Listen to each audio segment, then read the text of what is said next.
Pertama-tama, dalam segala keadaan kita tetap mengucap syukur kepada Tuhan karena di tengah-tengah kesibukan yang kami lakukan ada juga peristiwa yang mengejutkan terjadi di Anggruk, dan hari Jumat yang lalu kami mendengar ada penyerangan yang terjadi di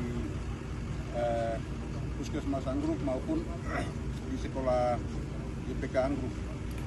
Dan hari Sabtu kemarin karena cuaca tidak memungkinkan kami tidak masuk untuk menjemput, tetapi hari ini puji Tuhan, Tuhan kasih cuaca yang baik dan cerah sehingga semua kekuatan digerakkan baik dari TNI dengan 3 helikopter dan juga dengan pesawat sipil hampir 5 pesawat.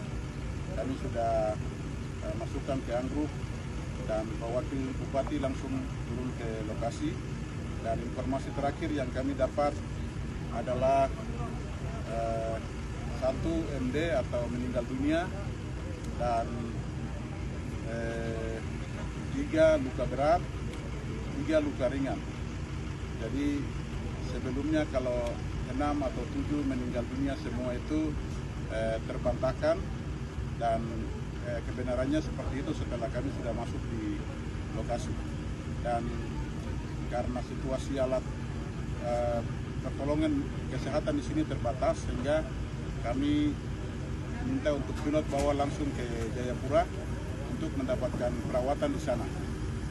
Ya, kami rasa kehilangan dan turut berduka cita yang sangat mendalam untuk 1 tenaga guru yang meninggal dunia. Kiranya jasa dan pengabdiannya dan juga semua pelayanan dan juga rohnya diterima di sisi Tuhan Yang Maha Esa, dan dia keluarga yang ditinggalkan semua mendapat penghiburan dari Tuhan.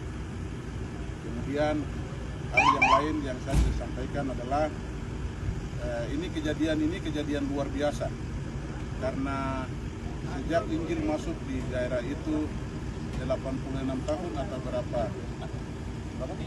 64 tahun yang lalu itu tidak pernah kejadian seperti ini.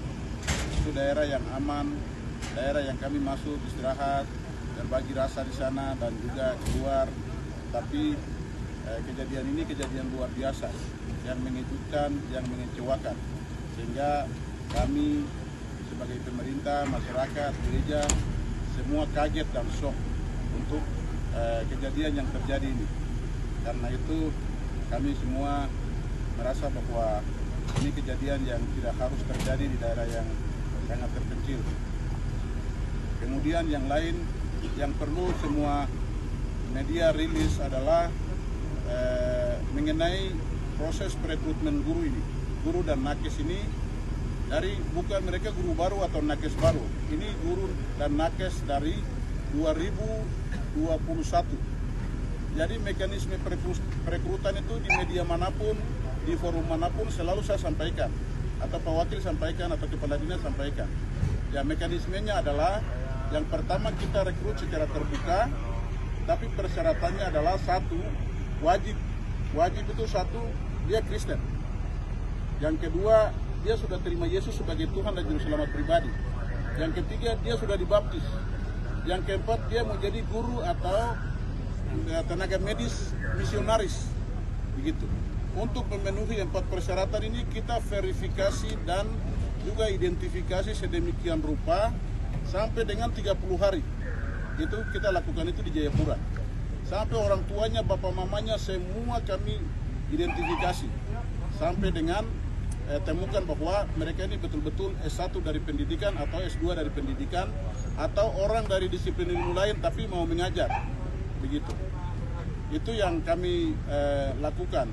Dan selama ini orang-orang bilang nakes atau tenaga guru ini dari TNI atau dari Polri atau dari angkatan manapun, itu kami bantahkan 100% bahwa itu tidak benar.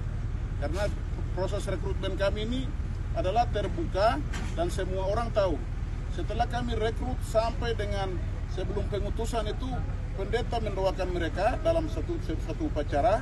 Setelah itu mereka tanda tangan juga untuk perjanjian kerjasama. Begitu. Jadi ada di luar sana ada orang-orang yang bicara bahwa mereka ini anggota TNI atau anggota Polri atau anggota keamanan yang mata-mata, itu tidak benar, begitu. Kalau itu benar dan terbukti dan mereka punya bukti, tolong kasih tunjuk kepada saya. Dia dari kesatuan mana, dia terlibat mana, anggota nomor anggotanya berapa. Kalau itu benar ada dalam medis dan guru ini, saya bisa mundur dari bupati, begitu. Kalau itu benar, karena kita yakin sekali itu tidak ada. Tidak mungkin seludupkan hal-hal yang seperti itu. Kita ini punya etika dan moral dalam memimpin. Tidak serta-merta langsung seperti yang divonis oleh kelompok-kelompok lain. Jadi saya bantah itu semua. Dan ini perekrutmen ini di tahun 2021. Saya lihat, kalau saya jalan dengan guru-guru lama, ada orang-orang, maaf sekali, bodoh itu terlalu kasar, tetapi paling tidak orang-orang yang tidak tahu baca, tidak tahu tulis, badannya bagus, kesehatannya bagus, tapi otaknya tidak ada isi, sehingga masa depan daerah ini suram.